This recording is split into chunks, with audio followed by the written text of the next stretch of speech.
Hello students, आप सभी का स्वागत है एसटी नॉलेज हब में। मैं गोपी कश्यप। आज हम देखेंगे कक्षा 9वीं गणित। हम अपनी पिछली कक्षाओं में गणित के इतिहास, जो कि हमारा यूनिट नंबर 1 का अध्याय नंबर 1 है, जिसका अध्ययन कर रहे थे, जिसके अंतर्गत हमने पिछली कक्षाओं में एक न्यूनन पूर्वण विधि का अध्ययन किया था। अब उसी के गुणा की जो वैदिक गणित है, उसके अंतर्गत हम आज एकाधिकेन पूर्वण विधि का अध्ययन करेंगे। आप देख पा रहे होंगे, मैंने आपके स्क्रीन पर लिखा है एकाधिकेन पूर्वण विधि, जिसको हम अनंत्योरदर्शके अपि के नाम से भी जानते हैं। इसमें क्वेश्चन को सॉल्व करने से पहले मैं आपको कुछ इसके जो नियम हैं, या तो बोले कुछ इसके जो इम्पोर्टेंट पॉइंट्स हैं, इनके बारे में मैं आपको पहले बताता हूँ। तो देखो, एकाधिकेन पूर्वण विधि, जिसको हम अनंत्योदर्शके अपि के नाम से जानते हैं, इस विधि का प्रयोग हम दो कंडीशंस पर करते हैं। ठीक है, हमारे दो कंडीशन रहेगा। पहला देखो, इस पर हम कंडीशन को देखते हैं। पहला क्या है, देखो एकाधिकेन पूर्ण विधि तो पहले आप ये जान लो, जिस तरह एक न्यूनन पूर्ण विधि गुणा के लिए प्रयोग करते थे, उसी प्रकार एकाधिकेन पूर्ण विधि भी गुणा की वैदिक विधि है। तो पहले इसमें कुछ कंडीशंस रहते हैं इसको सॉल्व करने के लिए। क्या है, एकाधिकेन पूर्ण विधि के लिए एक कंडीशन है कि इनमें जो गुण्य रहे। ठीक है ना, आप जानते हैं कि गुणा में दो प्रकार के होते हैं। गुण्य जो पहले रहता है, और दूसरा होता है उसको क्या बोलते हैं, गुणा कराते हैं। ठीक है, तो गुण्य गुणा करके मैंने गुणक लिख दिया है, आप उसको और करके समझे। गुण्य गुणक के इकाइयों का योग, के इकाइयों का योग, के इकाइयों का योग कितना आना चाहिए, 10 आना चाहिए। पहला कंडीशन ये है हमारा।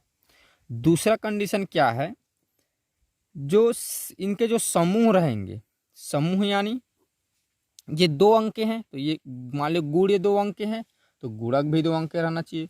गुण ये 3 अंक के हैं, तो गुणक भी कितने अंक के रहना चाहिए, 3 अंक के रहना चाहिए। तो ये इसमें है। समूह क्या होना चाहिए, समान हो। ये हो गया। ये दो कंडीशन होगा, तब की स्थिति में हम क्या कर सकेंगे, उस प्रश्न में एकाधिकेन पूर्वण विधि लगा देगा। अब रही बात एक इंपॉर्टेंट बात जिसको जानना, तो इसमें इंपॉर्टेंट बात क्या है आपका। ठीक है, देखो इसमें क्या है, हम क्या कर रहे हैं यहाँ पर देखिए, इकाइयों का योग, इकाइयों का योग कितना निकाल रहे हैं, 10। तो इकाइयों के योग में क्या हो रहा है, हमारा 10 आ रहा है, मतलब ये कितने अंक की है, 2 अंक की है। तो आगे जब हम सॉल्व करेंगे तो हम क्या करते हैं, जैसे एक न्यूनन में बांटते थे, उसी प्रकार इसमें भी दो पक्ष में बांटेंगे हम, एक बायां पक्ष और एक दायां पक्ष। तो राइट भाग में क्या होगा, दायां भाग में उत्तर की संख्या को हमको क्या रखना है, 2 रखना है। समझ रहे हैं, उत्तर की संख्या को क्या, 2। उत्तर की संख्या मत बोलो, उत्तर की अंक बोलो या संख्या बोलो। संख्या 2 अंक होना चाहिए, 2 अंक हो। ठीक है, बायां भाग में जो उत्तर रहेगा उसकी जो संख्या हो 2 अंक की होना चाहिए। ठीक है, क्यों, क्योंकि हमारा क्या है, इकाइयों का योग 10 आ रहा है। जब हम आगे सॉल्व करेंगे तो आपको बड़े अच्छे समझ में आएगा। अब रही बात 2 अंक कैसे बनाएंगे, मान लो 1 अंक है तो आपका 2 ही अंक आएगा, 3 अंक तो नहीं आएगा, 2 ही अंक आएगा, लेकिन 1 अंक आएगा भी। तो 1 अंक को 2 अंक कैसे बनाएंगे, तो हमने पिछले कक्षाओं में देख रहे थे, एक न्यूनन में तो क्या करते थे, आगे शून्य लगा देते थे। तो आपको पता होगा कि कोई भी संख्या के आगे जब शून्य लगाते हैं तो शून्य निर्थक है, ये आप जानते हैं। जब बाद में लगता है तब वह सार्थक होता है। लेकिन क्या होगा, यहाँ पर जब आगे शून्य लगाएंगे और उसको जब लास्ट में उत्तर के रूप में लिखेंगे, तो क्या होगा, वो आगे जब मिलके एक साथ लिखाएगा तो उनका भी क्या हो जाएगा, मतलब उनकी कोई ना कोई मान होगी, शून्य यहाँ पर निर्थक नहीं होगा। ठीक है, तो आपने इतना समझ लिया। अब आगे हम आपके प्रश्नावली 1.5 की ओर चलते हैं। ठीक है, जिसको हम इंग्लिश में एक्सरसाइज भी बोलते हैं, एक्सरसाइज 1.5। ठीक है, इसमें के प्रश्न लेंगे और हम आपको सॉल्व करके बताएंगे। मैं लगभग इसमें से कम 4 प्रश्न लूँगा, बाकी प्रश्नों को आप खुद सॉल्व करेंगे। मैं 4 प्रश्नों को सॉल्व करके आपको बता दूंगा। तो चलिए अपने प्रश्न को चलते हैं। तो प्रश्नावली 1.5 में मैं प्रश्न पढ़ देता हूँ। सूत्र एकाधिकेन पूर्वेण एवं अनंतिक्यो दर्शकों अपि के प्रयोग से हल कीजिए। तो मैं आपका पहला प्रश्न लेता हूँ। आपका पहला प्रश्न है प्रश्नावली 1.5 से पहला प्रश्न है आपका 13 गुणा 17। देखो ये आपका प्रश्न है, ठीक है। मैंने आपको प्रश्नों को लिख दिया। अब इसको हमको क्या करना है, सॉल्व करना है, ठीक है। तो सॉल्व करने के हम लिखेंगे सॉल्व। जैसे मैं लिखते जा रहा हूँ ऐसे आप अपने एग्जाम में भी लिखेंगे, ये सॉल्व। और इसको 2 भागों में बांटेंगे, ठीक है। और इसमें जो भी कार्य करना है हमको इसके राइट साइड में लिखना है।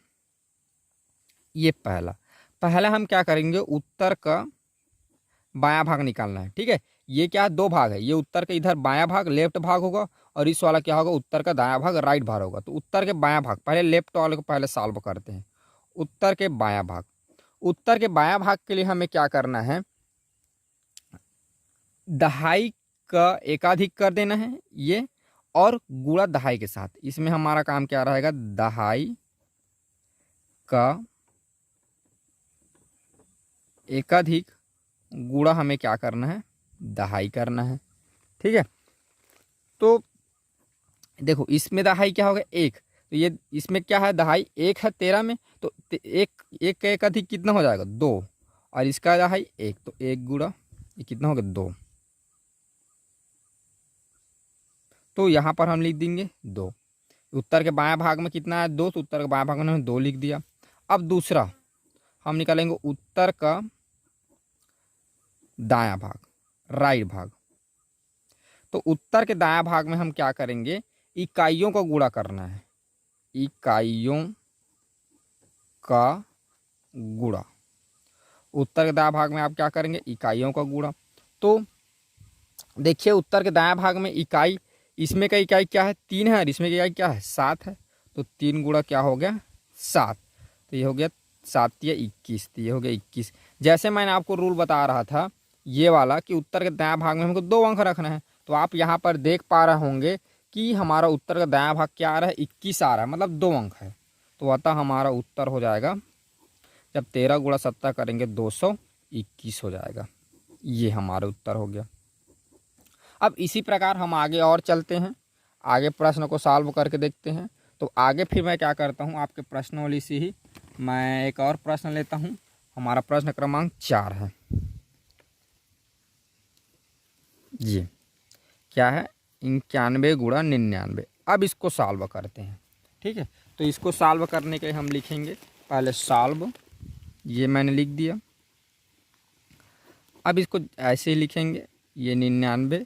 अब यहाँ पर भी क्या कर लेंगे, इसको हम 2 पक्ष में बांट लेंगे, 2 पक्ष में बांट ले, और जो भी कार्य करेंगे इसके राइट साइड हमको नंबर वाइज करके लिखते जाना है, ठीक है। तो पहले हम लेंगे उत्तर का बायां भाग। तो उत्तर का बायां भाग, बायां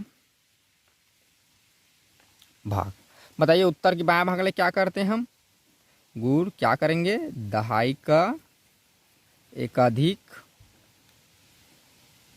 गुणा क्या करेंगे, दहाई, ठीक है। तो दहाई देखो, इसका दहाई क्या हो गया, ये 9 है, और इसमें भी 9 है। तो 9 का एक अधिक क्या हो जाएगा, 10, और गुणा 9 कितना आ जाएगा, 90। ये हमने लिख दिया 90। अब दूसरा क्या निकालेंगे हम, उत्तर का दायां भाग, राइट भाग, ठीक है। तो उत्तर का दायां भाग में क्या करते हैं, इकाइयों का गुणा, ये ऐसे इकाइयों का गुणा। तो आप देख रहे हैं कि इसका इकाई क्या है, 1 है, और इसका इकाई क्या है, 9 है। तो 1 गुणा 9 बराबर 9 आ जाएगा। देखिए अब यहीं पर आपका कंडीशन लगेगा। मैंने आपको यहाँ पर बताया था पहले ही स्टार्टिंग में, क्या बताया था, दायां भाग में उत्तर की संख्या क्या होना चाहिए, 2 अंक की रहना चाहिए। तो आप यहाँ पर देखिए, आप यहाँ पर देख पा रहे होंगे, ये उत्तर के दायां भाग में हमारा कितना है, 9। तो यहाँ लिखेंगे तो कितना आएगा, 9 ही आएगा। तो हमको क्या करना है भाई, हमारा जो उत्तर का दायां भाग की जब जब दोनों इकाइयों को जोड़ते हैं तो कितना आ रहा है, 10। देखो 1 और 9 जोड़े कितना आ रहा है 10। तो हमारा जो उत्तर है वो भी कितने अंक की होना चाहिए, 2 अंक की होना चाहिए।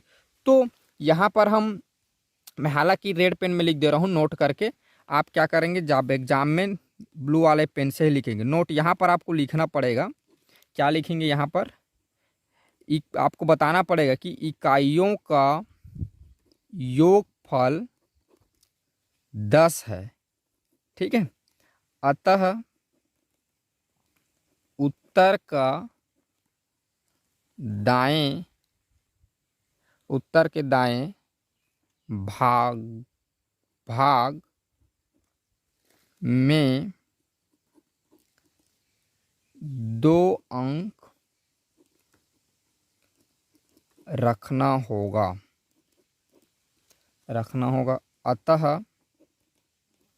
अतः 9 के पहले एक शून्य रखा जाना अनिवार्य है। यहाँ पर आपको क्या करना है, शून्य के जो 9 है उसके आगे एक शून्य रखा जाना क्या है, अनिवार्य है। तो मैं यहाँ पर ये जो 9 लिखा है इसके आगे मैं शून्य रख देता हूँ, रेड पेन से लिख देता हूँ, ताकि आपको पता चले कि इस शून्य को हमने बढ़ाया है। क्यों बढ़ाया है, रीजन क्या है कि इस विधि का नियम है कि अगर इकाइयों का योग क्या आ रहा है 10 आ रहा, आप देखिए 9 और 1 जोड़े कितना आ जाएगा 10। तो हमको क्या करना है, उत्तर के जो दायां भाग है उसमें भी क्या करना है, 2 अंक रखना है। तो अतः हमारा उत्तर आ जाएगा 9199, माने 9199 आएगा जब 91 और 99 का गुणा करेंगे, ठीक है। अगर मान लो आपको प्रश्न आपने सॉल्व कर लिया, आप एग्जाम में है और आपको कन्फ्यूजन हो रहा है, तो आप क्या करो 91 और 99 का साधारण गुणा कर लो, जैसे आप जानते हैं वैसे, ठीक है। तो आप आ जाएगा उतना जब हम सॉल्व करेंगे। अब आगे आपके प्रश्न में प्रश्नावली 1.5 से हम प्रश्न क्रमांक 9 को लेते हैं, जो कि 3 अंकों है, 3 अंक की प्रश्न है, उसको हम गुणा करके देखते हैं कैसे गुणा करते हैं। ये एक प्रश्न 104 गुणा 106 लिए हैं, अब इसको हम सॉल्व करते हैं। सॉल्व करने के इसको लिखेंगे सॉल्व, ठीक है। 104 गुणा 106, इसमें भी हम क्या कर लेंगे, इसको 2 भागों में बांट लेंगे। ये उत्तर का बायां भाग होगा और ये उत्तर का दायां भाग होगा। अब जो भी कार्य करेंगे यहाँ पर नंबर दे दे के हम लिखते जाएंगे इसके राइट साइड। क्या लिखेंगे, पहले हम उत्तर के दायां भाग को सॉल्व करते हैं, तो उत्तर का बायां भाग को सॉल्व करते हैं जी। उत्तर का बायां भाग, लेफ्ट वाले उत्तर का बायां भाग, उत्तर के बायां भाग में हमें क्या करना है, दहाई ये रहेगा यहाँ, दहाई का एकाधिक गुणा कर देना है दहाई,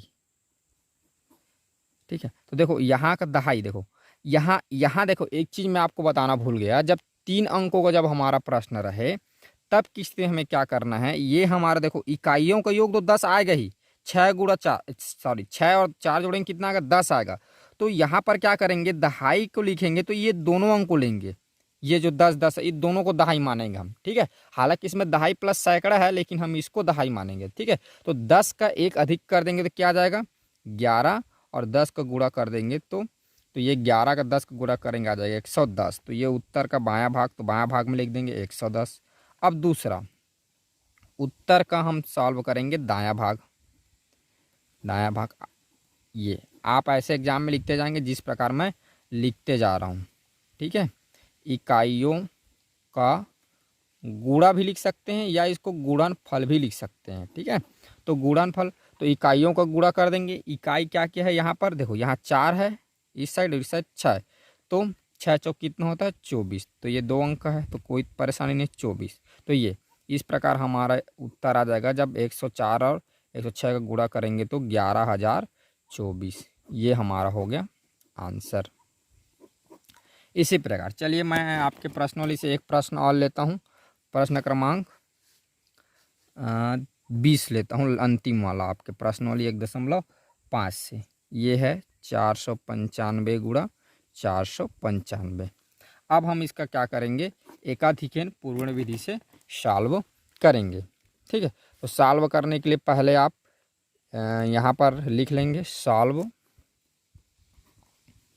ये 495 गुणा 495 और इसको क्या कर लेंगे आप, दो भाग में बांट लेंगे, दायां भाग और बायां भाग, और जो भी कार्य करते जाएंगे इधर लिखते जाएंगे। पहला हमें किसको सॉल्व करना है, उत्तर का। वेरी गुड, कौन से भाग को, बायां भाग। तो बायां भाग को सॉल्व करने के लिए क्या करते हैं, वेरी गुड, दहाई का एकाधिक गुणा दहाई। ठीक है, तो दहाई यहाँ पर हम देखो, हालांकि ये दो अंक है, इनको दहाई लेंगे ना तो 49 के अधिक क्या हो जाएगा, 50 और गुणा 49, तो इसके साथ गुणा हो जाएगा तो याद आएगा 2450। ठीक है, तो यहाँ पर आप उत्तर के बायां भाग में लिख देंगे 2450। अब दूसरा कार्य यहाँ पर क्या है हमारा, उत्तर के कौन से भाग को सॉल्व करेंगे, वेरी गुड, अब उत्तर के कौन से भाग में आएंगे जी, दायां भाग। दायां भाग में क्या करते हैं, वेरी गुड, इकाइयों का गुणा या गुणनफल, इकाइयों का गुणनफल। तो इकाइयों का गुणनफल, तो इकाइयों को गुणा कर देंगे।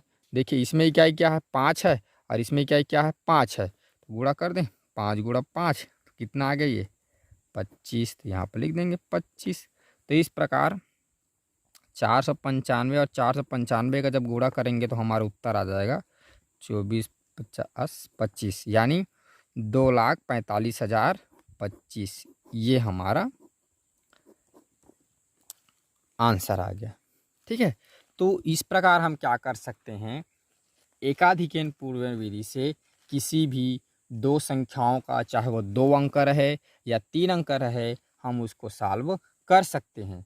हमें कंडीशन क्या है, कंडीशन ये है कि इकाइयों का योग क्या आना चाहिए, 10 आना चाहिए, और ये वाला जो संख्या है आपका, जो चाहे दहाई बोलो चाहे सैकड़ा बोलो, यहाँ 3 अंक है, दहाई सैकड़ा दोनों हो, ये दोनों क्या रहना चाहिए, सेम रहना चाहिए। तब के कंडीशन में हम क्या कर सकते हैं, दो, यहाँ पर दो नियम हो, दो कंडीशन है, इकाइयों का योग क्या आ जाए, 10 आ जाए, और इकाई के स्थान और दहाई के स्थान पर अंक क्या रहे, समान रहे। तब की स्थिति में हम क्या कर सकते हैं, एकाधिकन पूर्ण विधि से बड़ी आसानी से हम कुछ ही क्षण में उनका गुणा कर सकते हैं। तो आप आगे आपके प्रश्नों पर और अन्य बच गए जो प्रश्न है उसको सॉल्व करिए। मैं मानता हूं कि आप इसमें निपुणता हो जाएंगे और आगे आपको गुणा करने में बड़ी आसानी होगी। और ये भी है कि आपके परीक्षा में कम से कम मेरे हिसाब से एक प्रश्न लगभग पूछे जाते हैं इस प्रश्नावली से, तो आप ज़रूर प्रैक्टिस करिए। बस आज के लिए हम इतना ही। Thank you, thank you dear students.